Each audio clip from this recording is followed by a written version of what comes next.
Bon vespre. Aquest dimecres s'han presentat les dades de 2008 referents a la recollida selectiva tant de la ciutat de Barcelona com de la resta de l'àrea metropolitana. El lloc triat per fer públiques aquestes dades ha estat la planta de triatge de Gavà i Viladecans, on es classifiquen bona part dels residus generats pels envasos que es recullen a tota l'àrea metropolitana. Les dades, tot i que provisionals, indiquen que la recollida selectiva ha crescut durant l'últim any.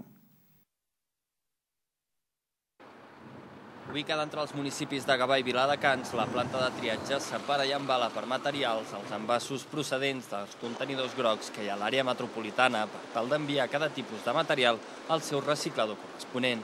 A la instal·lació es recuperen sobretot metalls com ara la ferralla o l'alumini, brics i diferents tipus de plàstics.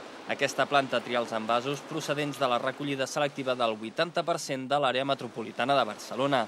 Posteriorment, aquests materials recuperats serveixen per a fer des de contenidors fins a folres polars. Aquesta planta està gestionada per l'entitat metropolitana de Medi Ambient, que també s'encarrega de la coordinació dels serveis municipals de recollida de residus a l'àrea metropolitana i de la gestió del tractament de 4.500 tones diàries de residus. L'entitat disposa ja d'un primer balanç dels indicadors de l'any 2008. En aquest sentit, la generació de residus a l'àrea metropolitana se situa en un nivell similar a l'any 2007, al voltant d'1.662.000 tones per any.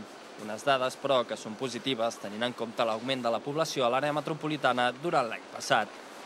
Cada vegada estem baixant la quantitat d'escombraries produïda pels habitants de l'àrea metropolitana.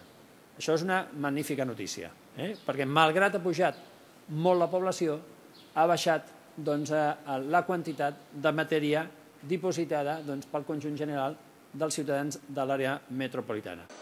La generació de residus per persona i dia ha passat de 1,46 quilos a 1,44. Per tant, es pot considerar que el 2008 els ciutadans han generat menys residus. Pel que fa a l'evolució de les fraccions de recollida selectiva, la variació més important ha estat la dels envasos, que s'ha incrementat un 5,5%. La fracció del vidre ha augmentat un 5,3%, mentre que el paper ho ha fet un 1%, i la fracció orgànica ha augmentat mig punt.